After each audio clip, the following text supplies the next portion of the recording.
नीतीश की वक्र दृष्टि जिस पर पड़ी उस पर तो भाजपा में डिमोशन होना तय है। जी हां, सम्राट चौधरी जो कि बिहार के उप मुख्यमंत्री हैं, कहा जा रहा है कि नीतीश की ही वक्र दृष्टि सम्राट चौधरी पर पड़ी, जिसका नतीजा है कि उनके बिहार प्रदेश अध्यक्ष की कुर्सी छिन गई। नमस्कार, मैं हूं प्रियदर्शन और आप देख रहे हैं न्यूज फॉर नेशन। और हम ये बातें ऐसे ही नहीं कर रहे हैं, बल्कि अगर आप इतिहास उठाकर देखेंगे तो बिहार भाजपा के कई ऐसे नेता रहे हैं जिन पर जब नीतीश की वक्र दृष्टि पड़ी तो उनका सियासत में कोई नाम लेवा नहीं रह गया, या फिर बड़ी मुसीबत से, बड़ी मुश्किल से, कई झंझावातों और चुनौतियों को झेलते हुए उन नेताओं ने अपने आप को किसी तरीके से अपने राजनीति में बना करके रखा है। जैसे हम सम्राट चौधरी पर ही आए तो आप याद करें कि एक दौर था जब सम्राट चौधरी, नीतीश कुमार जब महागठबंधन की सरकार चला रहे थे, तेजस्वी यादव को अपना उप मुख्यमंत्री के पद दे करके, और लगातार नीतीश कुमार की महागठबंधन की सरकार बिहार में चल रही थी, तब सम्राट चौधरी कैसे नीतीश कुमार पर हमलावर हुआ करते थे।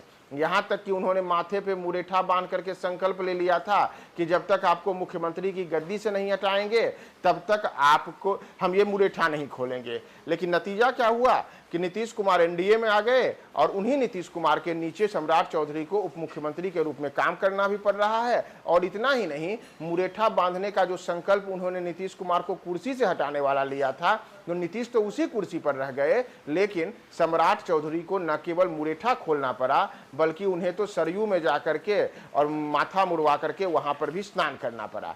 लेकिन अब उनकी कुर्सी चली गई है। तो सम्राट चौधरी पर आए, इसके पहले जरा सा हम आपको भारतीय जनता पार्टी के वैसे नेताओं का एक इतिहास बता दें जिनके ऊपर नीतीश की वक्र दृष्टि पड़ी और उनका डिमोशन हो गया और आज तक वह डिमोशन की ही स्थिति में है। तो दरअसल सम्राट चौधरी के पहले हम जिस नेता की बात करेंगे उसमें अगर हम गुणा गणित के हिसाब से भाजपा के अन्य लोगों के ऊपर आए तो वर्ष 2005 में हम आपको पहले लेके चलते हैं और यह सिलसिला शुरू होता है चंद्रमोहन राय से। नीतीश कुमार बिहार में मुख्यमंत्री बने तो उसमें बीजेपी कोटे से चंद्रमोहन राय को शामिल किया गया। राय को शुरू में स्वास्थ्य मंत्रालय की कमान सौंपी गई।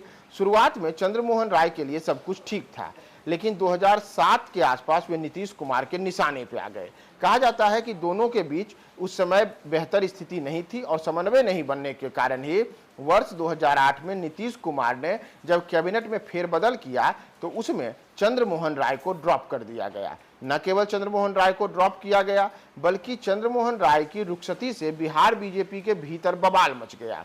दिल्ली तक यह विवाद पहुंचा, लेकिन हाईकमान ने मामले को शांत करा दिया और नीतीश कुमार जैसा चाहते थे वैसा ही हुआ और चंद्रमोहन राय की कैबिनेट से बाहर उन्हें कर दिया गया।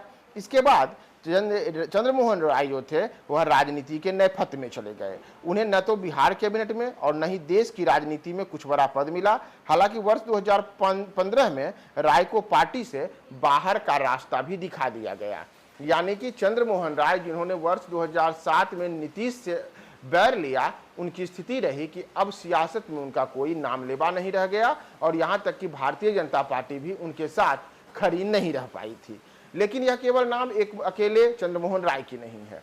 हम आपको सीपी ठाकुर का यह किस्सा बताते हैं। सीपी ठाकुर बिहार में भाजपा के वे नेता रहे जिन्होंने भाजपा को बिहार में स्थापित करने, बिहार में भाजपा के संगठन को विस्तार देने और बिहार में भाजपा की पैठ को मजबूत करने में सबसे अहम भूमिका निभाने वाले नेताओं की फहरिस्त में अपने नाम को शीर्ष पर रखा। लेकिन 2010 के विधानसभा चुनाव से पहले सीपी ठाकुर को बीजेपी की कमान मिली। उस वक्त बीजेपी और जेडीयू के गठबंधन में थी। सीट बंटवारे के दौरान ही कहा जाता है कि सीपी ठाकुर और नीतीश कुमार के बीच तल्खी आ गई, जिसके बाद नीतीश ने सीधे बीजेपी हाईकमान से संपर्क किया। कहा जाता है कि हाईकमान ने, यानी कि भारतीय जनता पार्टी का जो शीर्ष नेतृत्व था, उसने समझौते के तहत नीतीश कुमार की पार्टी को पटना की दीघा सीट दे दी और इससे नाराज होकर के ही सीपी ठाकुर ने बिहार प्रदेश अध्यक्ष के पद से इस्तीफा दे दिया।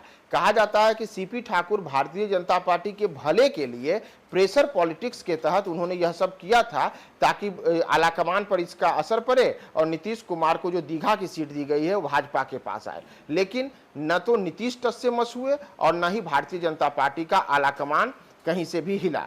और नतीजा रहा कि वर्ष 2010 के विधानसभा चुनाव में एक और जहां एनडीए को जबरदस्त जीत मिली, वहीं नीतीश कुमार मुख्यमंत्री भी बने और कयास लगाया जा रहा था कि सीपी ठाकुर को सरकार में, यानी कि नीतीश सरकार में कोई बड़ा पद मिलेगा।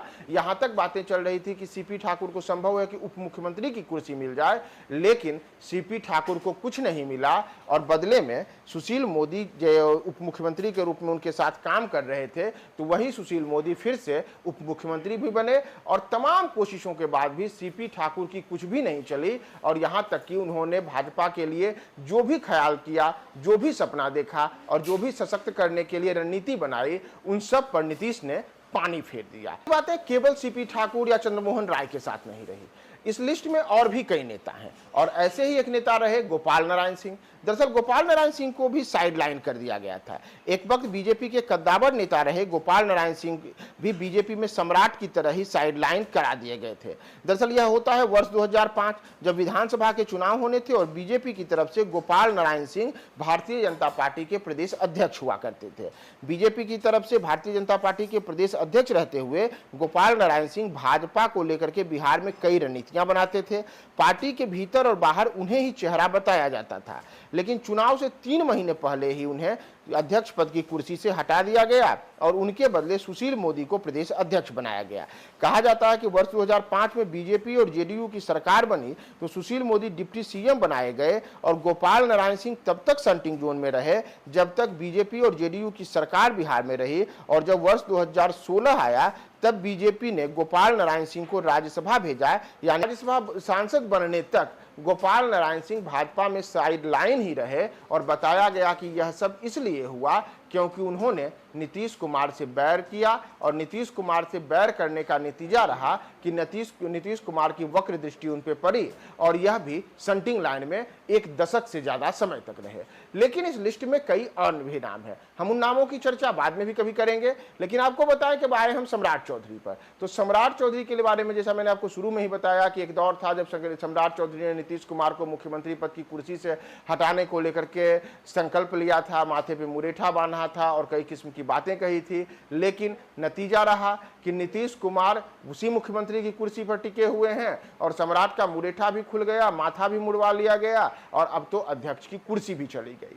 तो ये जो पुराने उदाहरण हमने आपको दिए, चाहे वो सीपी ठाकुर का उदाहरण हो, गोपाल नारायण सिंह का उदाहरण हो, चंद्रमोहन राय का उदाहरण हो, यह इसलिए कि इन नेताओं ने भी एक दौर में नीतीश से इसी प्रकार की बैर की थी जिसका नतीजा आज तक उन नेताओं ने भुगता है। तो बड़ा सवाल है कि क्या सम्राट की जो अध्यक्ष पद की कुर्सी गई है वह यहीं तक रह जाएगी या आगे उनके लिए भारतीय जनता पार्टी कोई और सन्टिंग पोस्ट देख रही है? क्या होगा आगे, हम आपको वह तमाम अपडेट्स बताएंगे। बने रहे न्यूज़ 4 नेशन के साथ।